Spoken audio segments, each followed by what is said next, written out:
Maayong gabi sa tanan. Nagapasalamat kita sa gihapon sa laing kay Ginan, gihatag sa Ginoo kanato karong gabi makapadayon kita sa atong pagtuon sa pulong sa Ginoo. Ug nga naa kita gihapon sa chapter 11 gisugdan nato paghisgot ang mga additional nga mga ngalan nga gihisgutan dinhi sa chapter 11 about men or saints in the past to walk by faith. Nagkinabuhi, naglakaw sila sa pagtuo ug nga gawas sa mga ginganlan gisgutan nato nga mga ngalan nga mga bantugan sa Old Testament. We also talk about the faith of Joshua, no? Diya sa verse 30 si Joshua mo ay nagpuli sa kay Moses. Diya nga gikuha sa Ginoo si Moses ug siya mo ay nagdala sa mga katawan sa Ginoo didto sa Promised Land sa yuta nga gisaad giandam sa Ginoo alang kanila. Ug verse 30 gisgutan nato nga the walls of Jericho fell down. Nabungkag ang kuta, ang paril, no? Ug wala kitay Cebuano nga word nga maka rightly describe ni ini nga wall or ang kuta nato dire gagmay lang nga mga kuta apan ang ilang mga walls sa una nga panahon mga tag-as ug mga lagpad nga mga kuta nga makita nato ang iya nga kahimtang kung sa tawhanon lang nga pananaw dili gayud mabungkag ug dili madaog. But God was with Joshua niadtong adlaw nga God gave them victory over the city of Jericho. Ang verse 31, nagaisgot siya may tungod sa pagtuo ni Rahab. Diha, before nabungkag ang wall sa Jericho, nagpadala si Moses og mga spies, no? Mga espiya nga naisulod dito sa Jericho ug usa sa mga nagtabang kanila mao kaning usa ka harlot, usa ka prostitute nga si Rahab. The most unlikely person nga gamiton sa Ginoo o nga nahimo pud usab siya, na-appeal siya sa genealogy, mga kaliwat sa atong Ginoo. Siya mao ang inahan ni Boaz nga maoy na minyo sa kay Ruth ug nahimo nga amahan ni Obed nga ang amahan pud ni Jesse. Si Jesse nga nahimong amahan usab ni David. So dira niya na nga istorya makita nato ang involvement, ang paggamit sa Ginoo in His work of grace. Ang usa ka babay nga ingno nato dili ang ngayan unta nato nga mabasa sa lineage or genealogy sa atong Ginoo became part of the ancestors of our Lord Jesus Christ.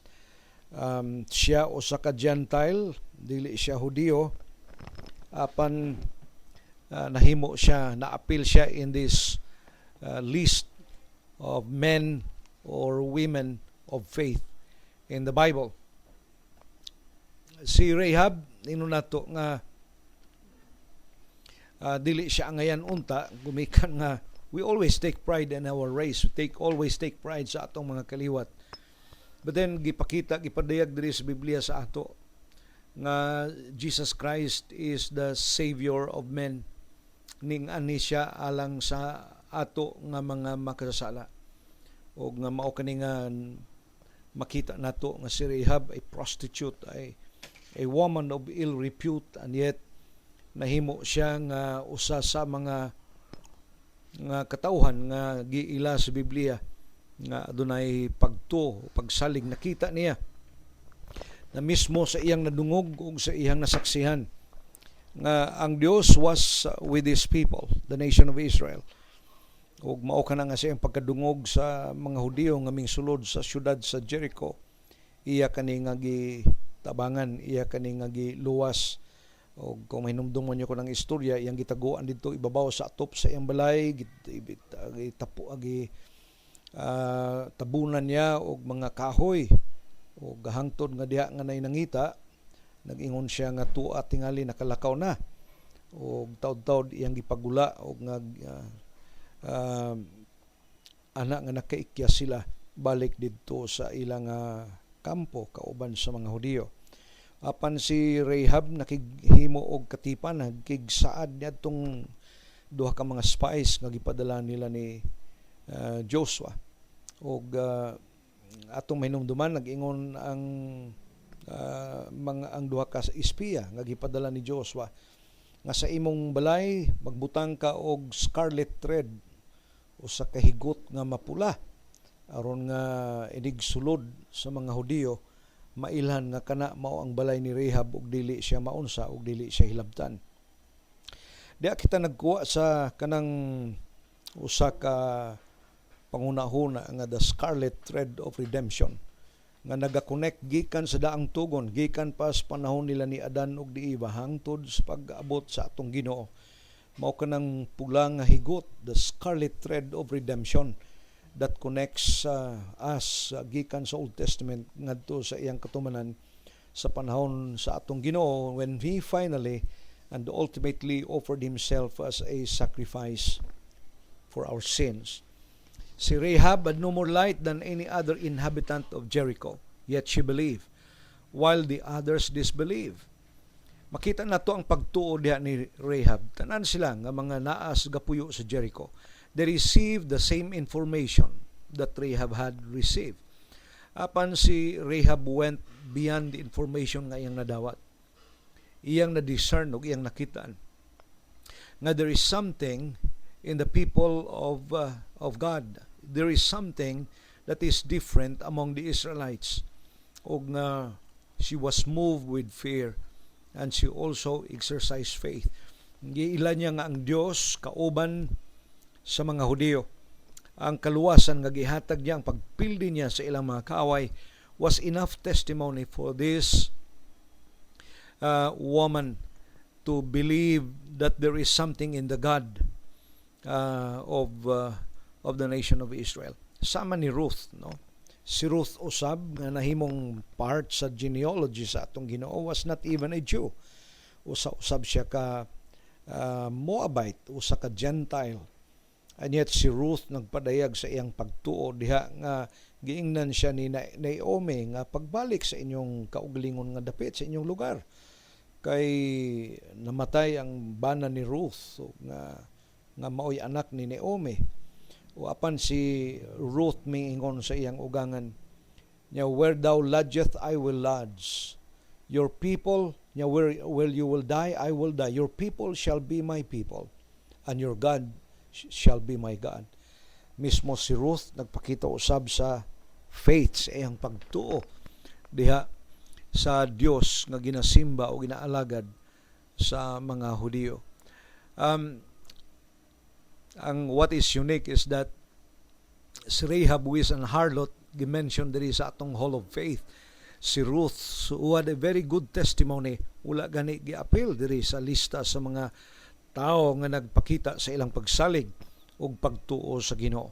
And usa tingali karason because God would like to make emphasis, no? God would like to emphasize nga He is here for the sinners. Ang Dios ning ani siya alang sa mga makasasala. Giklaro kana ni Jesus, I did not come for the righteous but for sinners to repentance. Ang gipakita diri ni Rahab where ang iyang pagkamatinumanon, ang iyang pagtuo diha. Ang uban nga mga tuwa sa Jericho, they were unbelieving and they were disobedient. And mo nang makita nato diha sa verse 31, by faith Rahab the harlot did not perish along with those who were disobedient after she had welcomed the spies in peace. Mao kanang gihimo ni Rahab og maoy nagahatag kaniya og pagkaluwasan diha nga siya nagatuo dili sama sa uban nga mga tuwa didto sa iya nga dapit sa ilang lugar sa Jericho nga they could not believe everything that they heard about what God had done to His people, the nation of Israel. Ang verse 32 nagpadayag usab sa sumpay niining atong pagaiskutan ug naginganlan niya diri ang mga unom dinhi ka mga kalalakinan. The destruction of the Canaanites was as great as social as it was a spiritual gain to the welfare of humanity. Katong nga klase sa mga tao, they were devotes, they were idolatrous and wicked people. Ug nga they were noted for their grossly immoral and perverted sexual practices as well as for their general cruelty. Na ay question may tungod sa Bible, labi na sa Old Testament. Ngano man kuno nga ang Dios nagsugo sa mga Hudiyo sa iyang mga katauhan nga pamatyo ng ilang mga kaaway. Naabaday Dios nga sadista, naabaday Dios nga mupatay o musugo sa iyang mga tao sa pagpatay. Dili nato makita nga ang mga Gentiles, the unbelieving Gentiles during the time of the sojourn and the journey of the nation of Israel paingon dito sa Promised Land, they were noted for their immoral, for their cruelty. They were noted for their sexual sins, unya idolatrous nga mga pagsimba, and even they were known to sacrifice their very own children to their gods. Kanang pagsimba sa kay Moloch, nga ang mga bata nila, ang ilang mga baby, ilang ginahalad, ginasacrifice nila over the fire. Ginasunog nila in sacrifice para sa ilang Diyos. That is not what God wants us, in worship. Kung kita nagasimba sa Ginoo, wala nag-require, nagapangayo ang Ginoo sa ato og halad sama sa atong mga kabataan. Ang ginapangayo sa Ginoo nga halad mao ang mga mananap nga maoy gipatay nga nagkuha sa atong lugar in our behalf. Pero ang mga pagano ato nga time, they were doing this kind of sins. They were doing this gross immorality and idolatrous nga mga pagsimba sa mga idols. Mao na nga sa Bible, ginadili yun sa ato ang pagsimba sa mga larawan, pagsimba sa mga Diyos-Diyos, because these are actually pagan kind of worship. Mga pagano kani nga pagsimba. Mao na nga ang Biblia gyud klaro kayo nga nagaatake isang pagsimbag mga Diyos-Diyos. O gidumili kani sa pulong sa Ginoo, labi na sa sugo nga gihatag sa Dios diha kang Moses. Ayaw kamo paghimo og mga larawan, dinihog nga mga larawan, any likeness in heaven and in earth and under the earth or under the sea, even of fish and of fowls. Dili niyo awaton og maghimo ka og larawan og inyong ludhan og yukbuan. Ang uban mo himo ingon sila excuse nga dili man na dagway sa mananap ang among gihimo. Ang gidumili sa Ginoo bisag unsa nga klase sa larawan. Dagway sa tao, mananap, creeping things, fowls, or any kind of creature. Because that is an abomination before the Lord. Kung moingon kamo nga wala niyo ginasimba, gina-venerate, it is a matter of semantics. Nagingon ng Biblia nga ayaw kamo pagluhod sa ilang atubangan. Kung wala niyo ginasimba, ngano nga nagaluhod kamo sa atubangan ni anang mga imahe. There is still another violation. Pero makita na to, di magkaigsunan nga there is no justification sa pagsimba, paghimo. Nagingon na Biblia, ayaw kamo pagbuhat, labaw na pagsimba, labaw na pagluhod, labaw na pagbutang sa inyong balay o inyong simbahon o inyong ampuan, because that is an abomination in the sight of the Lord. Now, kaning unom diri nga gisgutan in verse 32 taman sa 34, what shall I more say? For the time would fail me to tell of Gideon and of Barak and of Samson and of Jephthah, of David also and Samuel and of the prophets. Unsa ilang gihimo? Who through faith subdued kingdoms, wrought righteousness, obtained promises, stopped the mouths of lions, quenched the violence of fire, escaped the edge of the sword, out of weakness were made strong, waxed valiant in fight, turned to flight the armies of the aliens.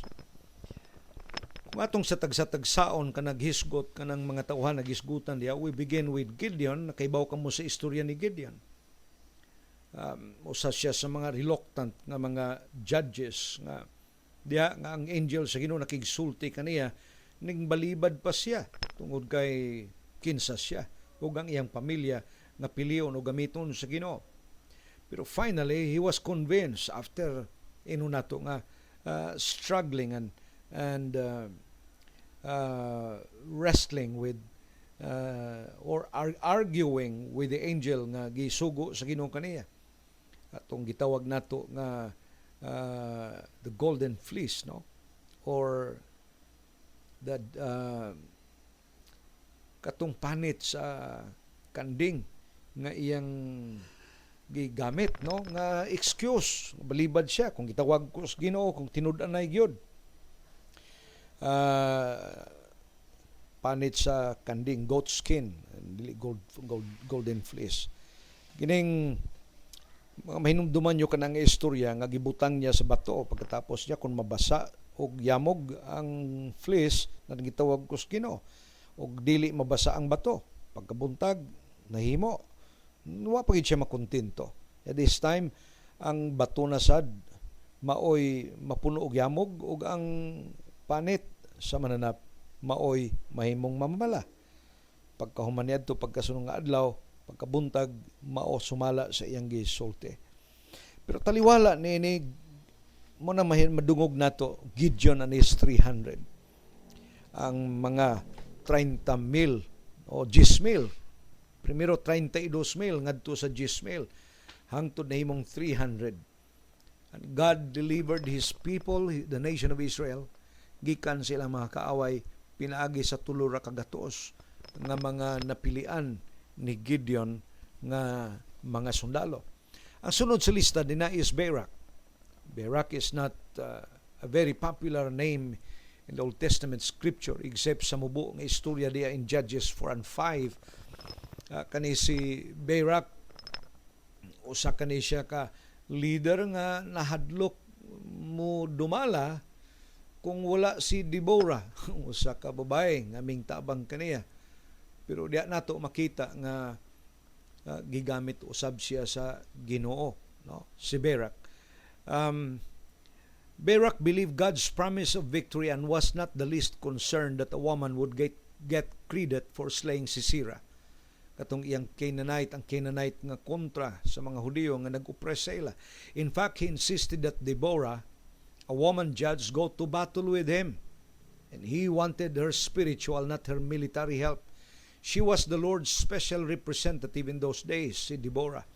And Barak wanted the Lord's person with him. The fact that he wanted her along was another indication of his trust in the Lord. As God's prophetess, she was of greater value to him than his 10,000 men. Barak was not concerned about Sisera's power because he had God's power. By such courageous faith, he conquered kingdoms. Si Samson usab is not most remembered for his faith, kundi sa iyang physical strength o sa iyang pagka gitawag sa in English nga personal gullibility. Nailad siya. Giilad siya ni Delilah. Bisag klaro na nga ang tinguha ni Delilah was to kill him, panula gihapon siya nagmatkon hangtod nga nitugan siya kung asa gyud tinuod nagikan ang iyang kusog hangtod nga gi putlan siya buhok o diha nga giupawan siya pag tindog ni Delilah, the Philistines be upon this Samson. Biniyag kusgan pa siya, but then he had already lost his strength. Tungod di adto gipriso siya, gihigtan siya, gilugit ang iyang mata. Og the rest is makita nato sa iyang istorya. After pila ka mga katuigan ning labay, nitaas na usab balik ang iyang buhok. Wala pod makauna-una ang mga Philistines nga wa sila makauna-una nga basig ni balik ang iyang kusog, but then gipagula nila si Samson sa iyang prisuhan. They made sport with him. Ilang gihimo nga entertainment si Samson. Gipagula nila o giingnan nila si Samson nga ipakita ang imong kusog. O nagampo si Samson, last niya nga pagampo sa Ginoo. O Ginoo, tabangay ko for this last time. Gihangyo niya ang bata nga maoy magbutang siyang kamot sa duha ka haligyan with all his strength. Iyang gitulak ang haligi hangtod na bungkag og linibo sa mga kaaway niya nga mga Philistines ang nangamatay.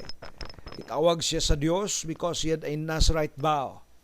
He was aware nga iyang kusog ug gahom mula nagikan sa iya kun dili gikan kato sa Ginoo.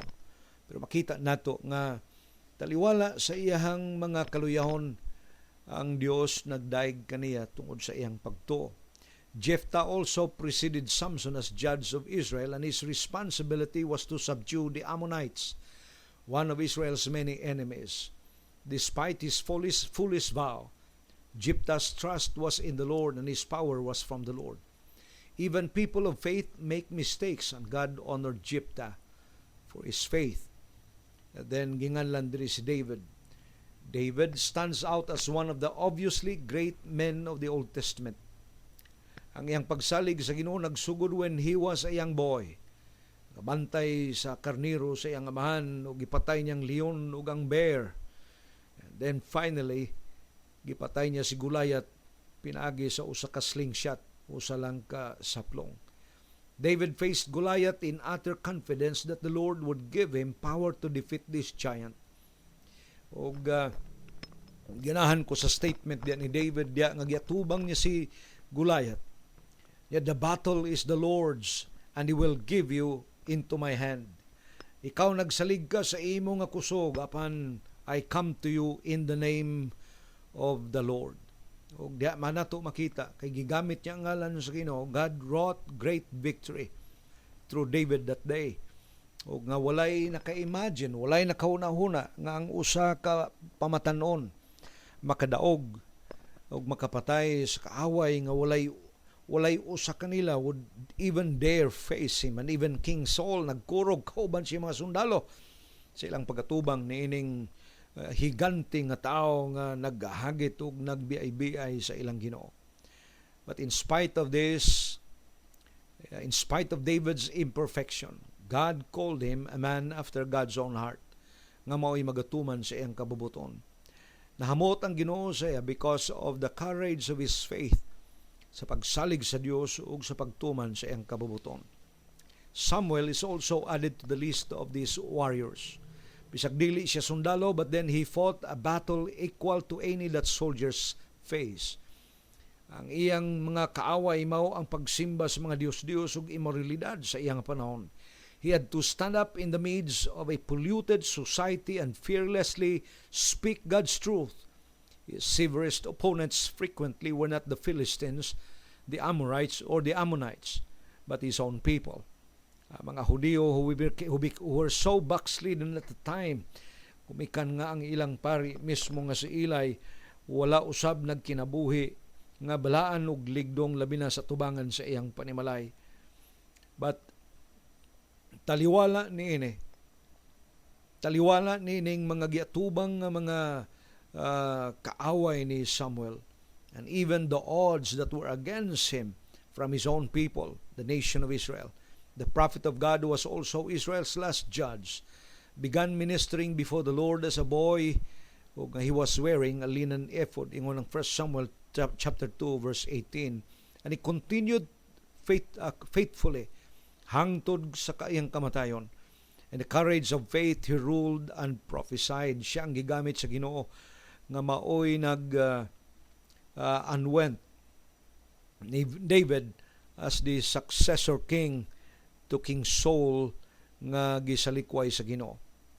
Ang mga prophets nga gisgutan din were not named except for Samuel. Si Samuel lang ang gingadlan of all the prophets. But makita nato nga ang atong ginabasa nga text does not have time to go into the detail about the many other faithful people of the Old Testament.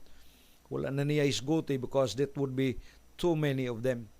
O mao kani sila ang ipanganlan niya si Gideon, si Barak, uban nga girisgo nilang ilang kinabuhi alang sa Ginoo. They cheerfully, courageously, and confidently accepted God's commands and faced whatever opposition came along. They did not fight on battlefields, but they had many victories in the Lord because they believe Him. They too conquered through the courage of faith. The exploits of chapter 11 verses 33 to 34 are general and refer collectively to the persons in verse 32. The mouths of lions may refer to Daniel and quench the power of fire may refer to Shadrach, Meshach, and Abednego. The point of mentioning these works is to show that whether the need was for political victory, helping those in need, receiving promises, overcoming natural enemies, protection from war or weakness, or winning in war, the power to accomplish these things was from God, and the power was received by faith in Him. From verse 35 to 38, makita nato the continuing suffering or continuing in suffering. Nagpadayon kaning mga tawhana sa pagtuo taliwala sa mga pag-antos nga ilang naagian. Atong basahon gikan sa verse 35, nangingon siya, women received their dead raised to life again, and others were tortured, not accepting deliverance that they might obtain a better resurrection. And others had trial of cruel mockings and scourgings. Yea, moreover of bonds and imprisonment. They were stoned, they were sawn asunder, were tempted, were slain with the sword. They wandered about in sheepskins and goatskins, being destitute, afflicted, and tormented, of whom the world was not worthy. They wandered in deserts and in mountains and in dens and caves of the earth. Mahisgutan nato apel nining gipang gibasa nato ning bersikulo nga we just read tonight. Usa niini mao ang propeta nga si Elijah. Elijah brought back to life the child of the widow of Zarephath. Siya mo'y nagbanaw sa anak nining babaeng balo dito sa Zarephath. Ug ang iyang successor si Elijah did the same for a Shunammite woman's son. Kani sila nga duha nga mga propeta sa atong Ginoo, gibanhaw nila ang anak niadtong babaeng mga balo nga namatay. These mothers had these prophets believe God for resurrection, and He performed it. Kani sila nga mga inahan, nagtuo sila sa propeta sa Ginoo nga mabanhaw ang ilang mga kabataan, ug ang Dios, He performed it. The women suffered for a while, but the pain was alleviated when their children were restored to life. God does not always work in this way, however. Many of the afflictions mentioned in Hebrews chapter 11, 35 to 38 were long-term, even lifetime. God gave power through faith to see some of His people through these problems. Ang mga problema ginaalaw sa Ginoo kanato aron nga mapakita niya pinaagi sa atong mga problema ang iyang grasya ug iyang gahom nga nagalihok sa atong kinabuhi. There are times God will not allow us to escape from them. Just as it is sometimes God's will for His people to conquer in a struggle, it is also sometimes His will for His people to continue in their suffering. He will give them victory too, but it may only be spiritual. The only kind of victory He guarantees mao ang kadaugan sa espirituhanon nga bahin. It often takes more courage to hold on to that, to fight on, and where there is need for more courage, there is need for more faith. It takes more courage sa pag-atubang sa mga afflictions, mga balatian, kaluyahon, mga pagsulay, mga pagyubit sa atong kinabuhi. And where there is more need for courage, there is also a need for greater faith. Sometimes affliction is inescapable. Sometimes it is not. To the person of faith, no affliction is escapable that requires denial or compromise of God's Word. Walay mga pagsulay, walay mga kasakit nga likayan sa tao nga naay pagsalig diya sa Ginoo. Kasakit nga naga-require of compromise. Kung ang yoon kita og ang kalibutan mo ingon sa ato nga atong i-compromise ang pulong sa Ginoo. No sacrifice would be too great for a child of God to suffer. Kung siya nagasalig sa Ginoo nga ang Ginoo will see him through.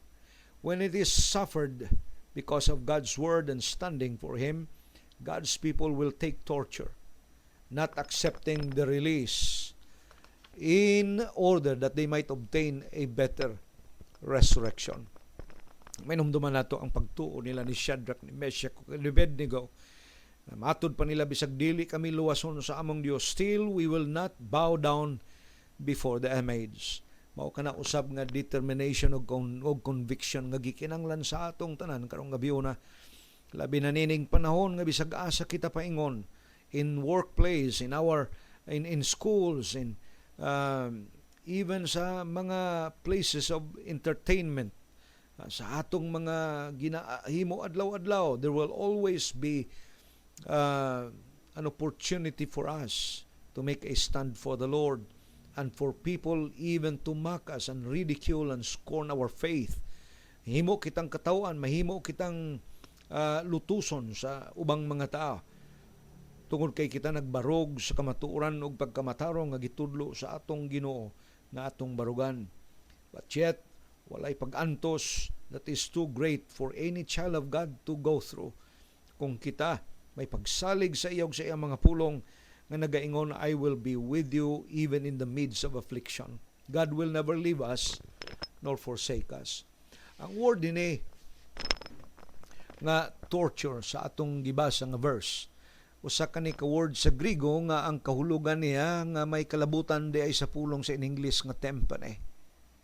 It is tompanidzo in the Greek. Ug kani siya nga particular nga torture nagahisgot sa pagbira sa biktima. Ibabaw sa usa ka dako murag drum nga instrumento. Kauban sa paglatigo, pagbunal kaniya hangtod siya mamatay.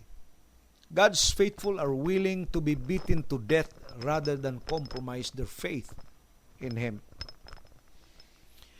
Kung mahinumduman ako ang account sang Inquisition nagihimo sa mga Dominicans o sang Roman Catholic Church against the Christian believers and the followers of Christ na gusto nilang nga murikant o mobalik pagsimba diha sa ilang reliyon. Manay gitawag nato nga libro nga Foxes, Book of Martyrs, who records and take into account the tortures nga gihagian sa mga magtutuo ni Jesus Christ. Mao nang I personally believe nga the Roman Catholic Church does not qualify to be the church nga gitukod ni Kristo Jesus.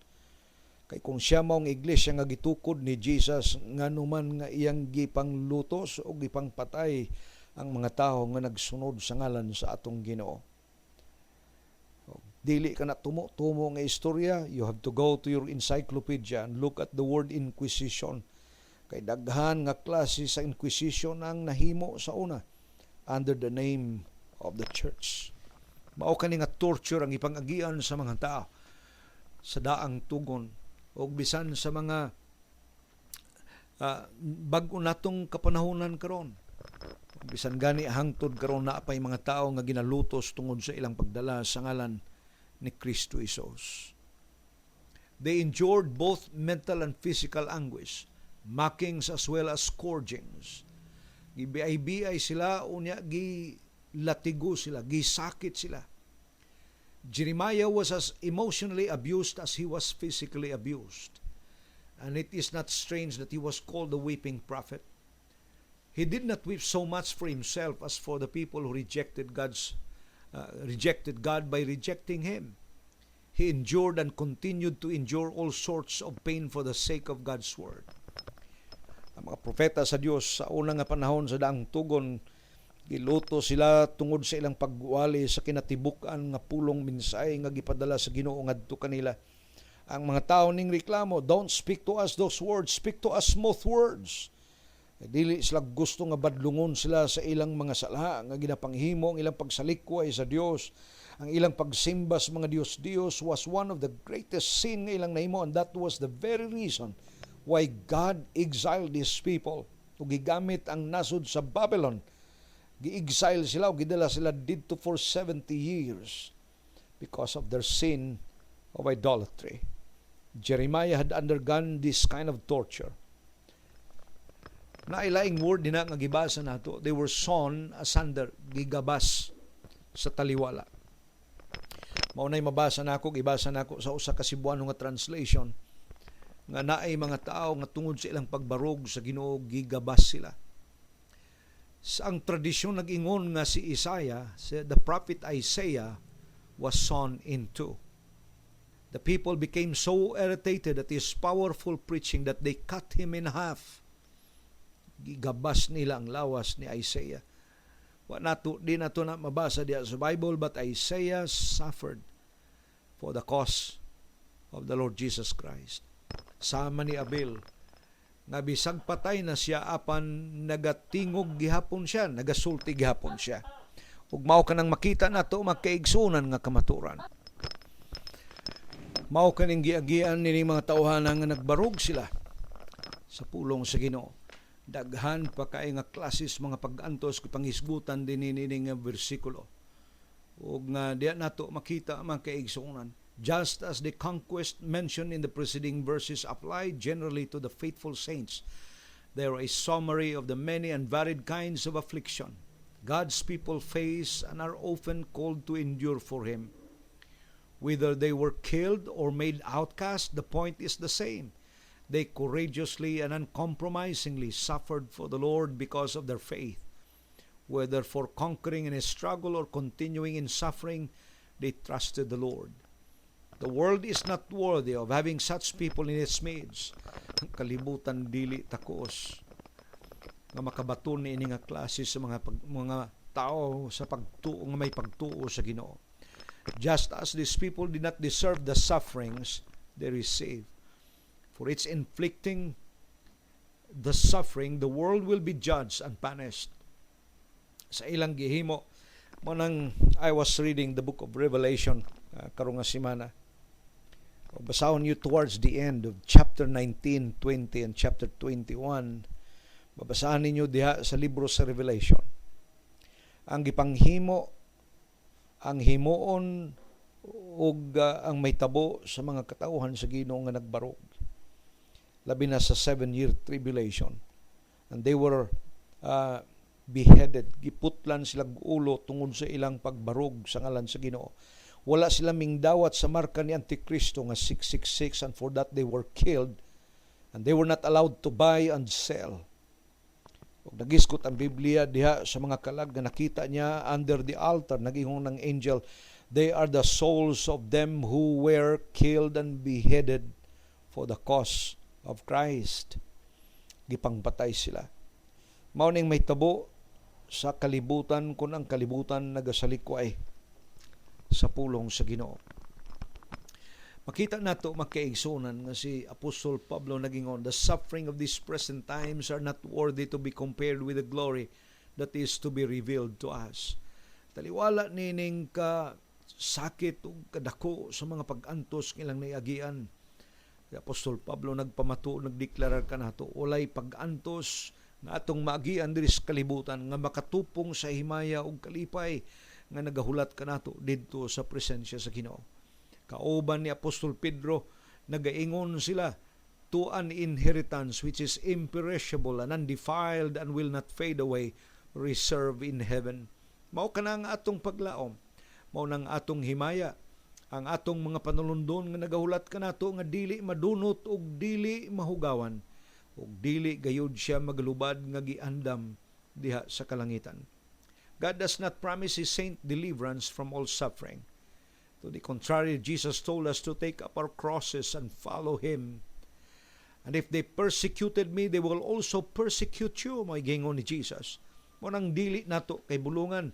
Ang atong maagian kay wala pa kana ug wa pa kana makumingking itandi ikumpara sa pag-antos nga giagian sa atong Ginoo. Si Apostol Pablo nagisgot siya, that I may know Him and the power of His resurrection and the fellowship of His suffering.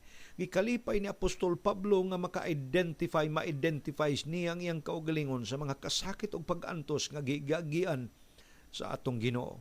O kita usab, kung tugutan kita sa Ginoo nga mag-aagay sa mga pag-antos o pagsulay gumikan sa atong pagbarog alang sa ngalan, ato kanang dawaton nga may kalipay sama sa mga apostoles sa atong Ginoo nga nahimo kitang umalambit sa pag-antos usab sa atong Ginoo.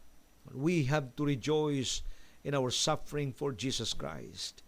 Nagingon siya sa mga taga-Korinto, si Apostol Pablo, I am overflowing with joy in all our affliction. Napuno ako sa kalipay, nag-awas-awas ang akong kalipay, taliwala sa akong mga pag-antos. ug mao kaning giagian sa mga tawo nga nagpili sa pagsunod diha sa Ginoo. Verse 39 taman sa 40, nagingon siya, counting on salvation.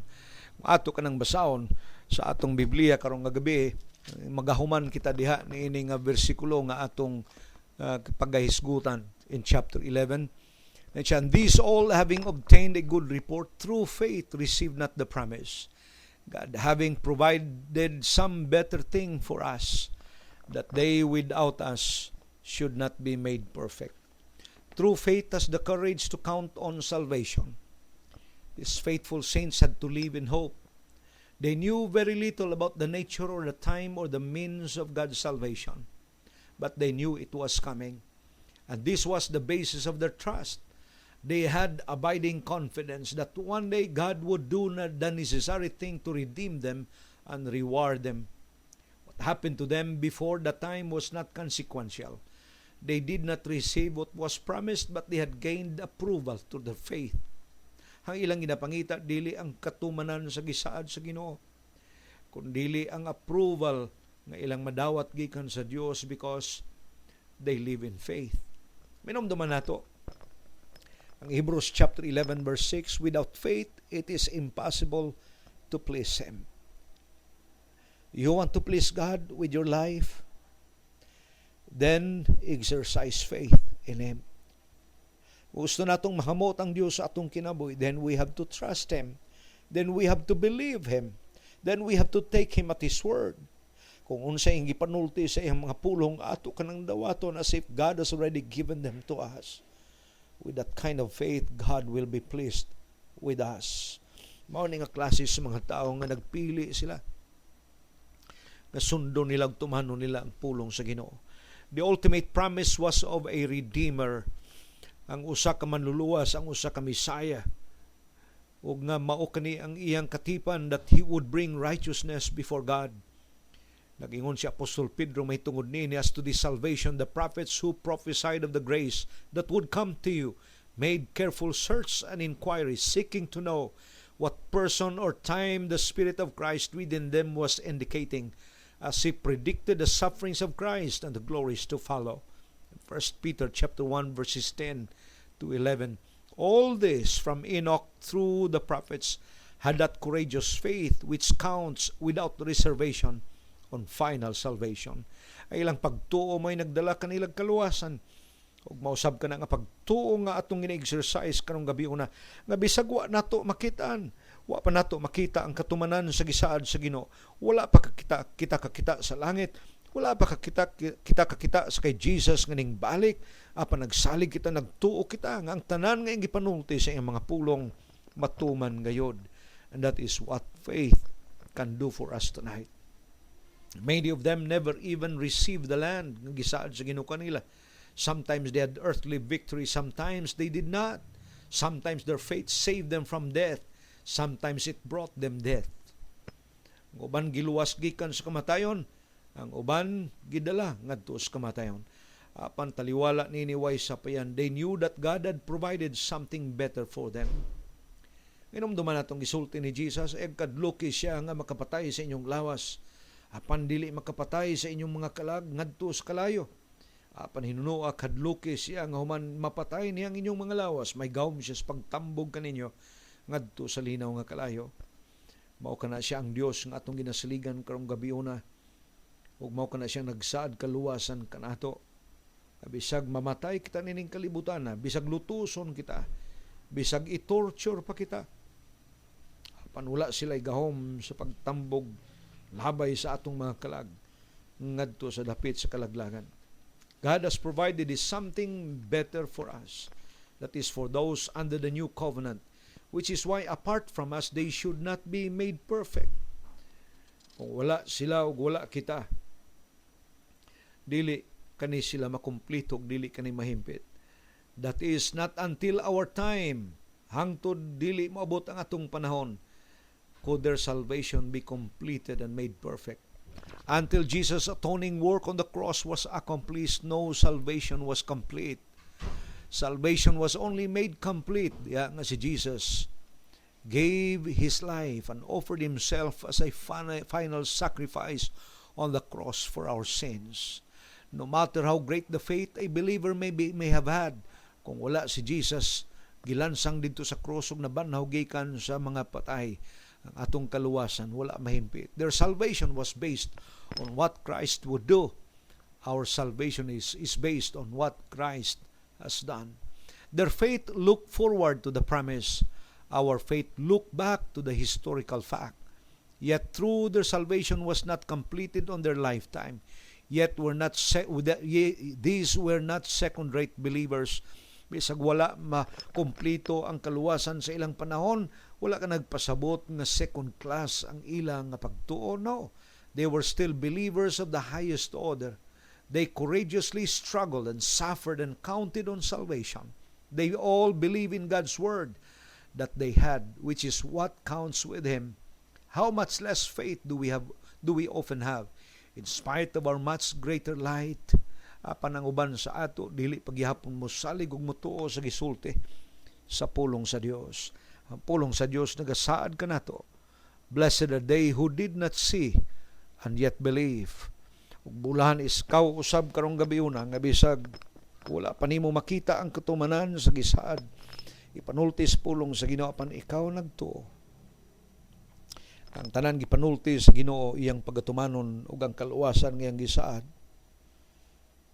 atong maangkon. May akong pag-ampog panghinaot nga kanang kaluwasan imo usab nga nabatunan karong gabi una. O pinagis pagtuo imong gidawat si Jesus. O imo siyang gimbitar nga magasulod sa imong kasing-kasing karong gabi una. Salamat sa iyong pagpaminaw. Maayong gabi sa inyong tanan.